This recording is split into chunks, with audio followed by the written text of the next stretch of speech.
You know, I figured I should probably make a One Piece video. It's been a while since I made my last one. Ooh, probably been over 2 months now, 3 months. It's been a bit. The last video I did was the Ink No Mi with if Eam had it or not. Now, I thought it would be a cool thing, Luffy kind of represents this rubber hose style, and Eam kind of does this ink. A nice little subvert from Oda. That way he doesn't do. Hopefully he doesn't do. Emu is representing the moon, and then Luffy represents the sun. That would be a little bit on the nose. So hopefully he doesn't do that. But today I actually wanted to talk about the possibilities of what could happen on Egghead. And hopefully by the end of Egghead in 4 or 5 years, when I'm a 26-year-old, when I'm old, that's not old, prime of your life actually, but when I'm a little bit older, I can come back to this video and I can see if I was right on any of my predictions of what's going to happen in Egghead.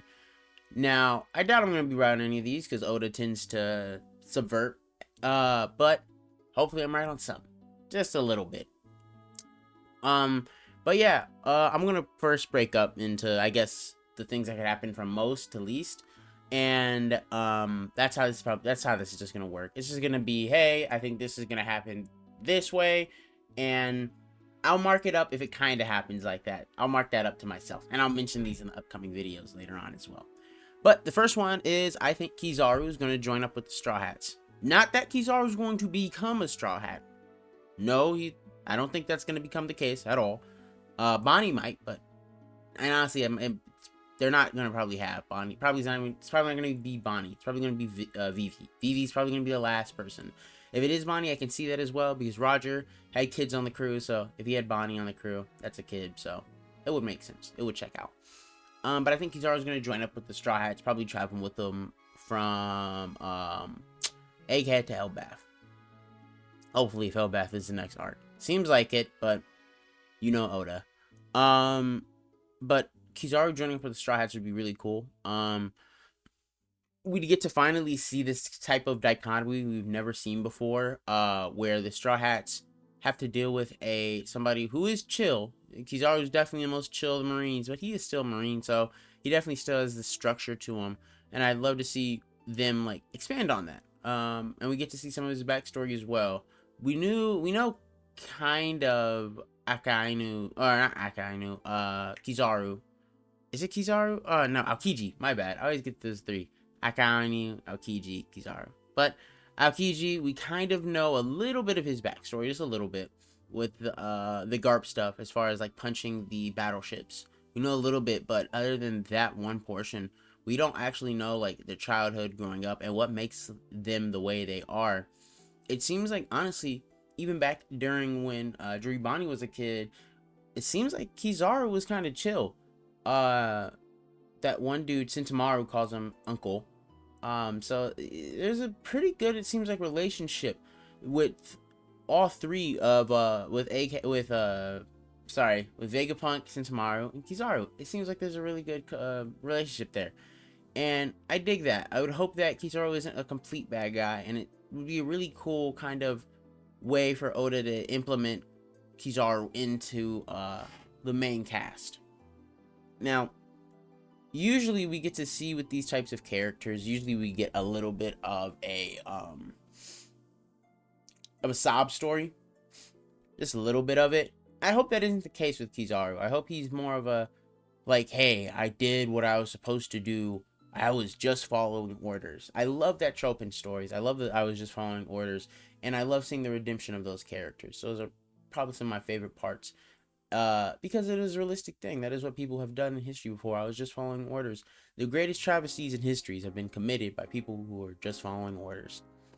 So seeing him go through and try to redeem himself, slowly but surely, for the things that he's done, and as a way to kind of be a mirror to Sabaody, would be great. I love it. I'm full on the side that hopefully Lucci hasn't betrayed them. Everybody who was once against the Straw Hats at Sabaody, it would really be awesome if Luffy everybody that was once against the Straw Hats is now with the Straw Hats. Sentamaru completely wiped the floor with Luffy when he came in. Originally, it was Sentomaru wiped him, Kizaru wiped him, and Lucci didn't necessarily wipe him, but there was a really close fight between Lucci and Luffy. So it'd be really cool that everybody that Luffy thought of as Sabaody when he's like, I'll surpass them, now kind of aren't necessarily a part of the crew, but becomes Luffy's friends. That'd be really cool. I'd really dig that. I really like that for Luffy. I think that'd be really cool. And this would kind of be able a way to kind of show and branch off into other people's backstories. It's really interesting the way Oda does backstories because he never ever focuses on one character in his backstory. It seems like it's always like, well, sometimes he does. With Sanji, he does, right? But even with Sanji, he kind of brings attention to other people and their personality traits during their backstory. So with Odin as a good example was Odin's backstory and his like background wasn't really Odin's like flashback. It was also Goldie Rogers as well. And seeing that, what he could do with, for instance, oh, let's go back in time with Kizaru, eventually we're going to have to touch down with Akainu as well. And seeing his backstory would be amazing because we know he knew Dragon. So, in my personal opinion, I think another prediction is I think that Akainu and Dragon almost had this big brother, little brother type of relationship. By the time that Dragon left, Akai, like when Dragon left and did the freedom fighting stuff, that probably left a bad taste in Akainu's mouth and had him go down with this blazing justice type of ideology that he has, which I guess would probably lead to one of his first incidents, because you see that Aokiji is pretty much surprised that at Ohara when Akainu is like, bomb it, there's innocent people on there, bomb it, because there could be one criminal on there, we don't know, kill them all. We see Aokiji go, what? Like, he's surprised. Now, I think modern day Aokiji wouldn't be surprised if modern day Akainu did this, so I would like to believe that this is kind of new behavior. So, probably before then, Dragon had left. And it was those wounds on Akainu were still kind of recent, they're still kind of fresh. That would be really cool dynamic that it's kind of like Dragon's little brother, Dragon's brother figure and the Marines killed Luffy's brother figure. That would be a really cool dynamic. Not even brother figure, just his brother. I'd really like that dynamic. Other than that though, I probably would like for there to be a little bit more Aokiji. I like Aokiji, but a little bit more Aokiji backstory as well. And this would be probably going into Kizaru's backstory. It would be also great to go into Aokiji's backstory as well, because they are going to be, I would think, mirroring each other in their arcs. So Aokiji is with the Blackbeard Pirates right now, and Kizaru would be with the One Piece, the Straw Hat Pirates. That would be really cool to see as just the little juxtaposition there between the two. As far as the two admirals have defected, the only ones left would be Akainu and Green Bull, and I guess Fujitora. I forget. Akainu is a fleet admiral. He's a fleet admiral now, so he's not technically just an admiral. He's more than that. It would be great to see what Kong could do as well. From if we could see that in flashbacks, I don't think he could do really that many things. He is like above the fleet commander, so I would hope that he does something, but Oda would have probably shown that off by now. And it would be great also to see who trained Kizaru as well, but hopefully we'll get to see all those things. We know Garp trained Aokiji as well as Kobe and a couple of other Marines. We know that he's trained them, so it would be really good to see Kizaru's teacher. When do Marines exactly get the fruits? How strong they have to be before they get the Logia fruit? Because I tend to think that the government only gives them the Logia fruit when they reach Admiral, but we could see if that's true or not. I'd really like to see it. I doubt it. Smoker's a Logia, and it seems like he's probably going to be an Admiral by the end of the story.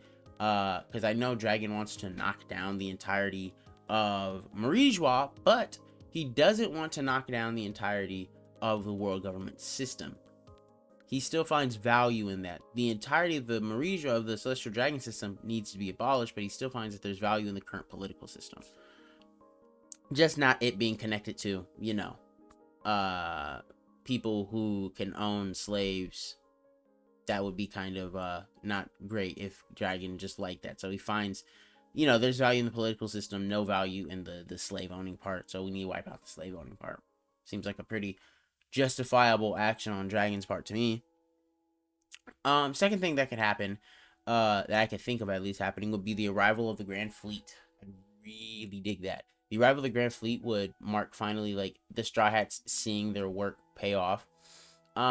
This is back in Dressrosa, so back in like 2013, 2014, that we finished up with Dressrosa. So it's almost been, I think, like 10 years now. 10 years since we've seen the Grand Fleet like actually do anything. And I'm not talking no cover story stuff. I'm talking like actual like, and that was, they did something because that was the formation of it. So I would like for them to kind of come in. I think something cool will be Cavendish coming back. Cavendish will be great coming back, but something even better. Everybody thinks that Luffy's gonna meet Shanks on Elbaf. I don't think that's the case. I think Luffy's gonna meet Shanks on Egghead. I think he's gonna meet him on Egghead, and this is why.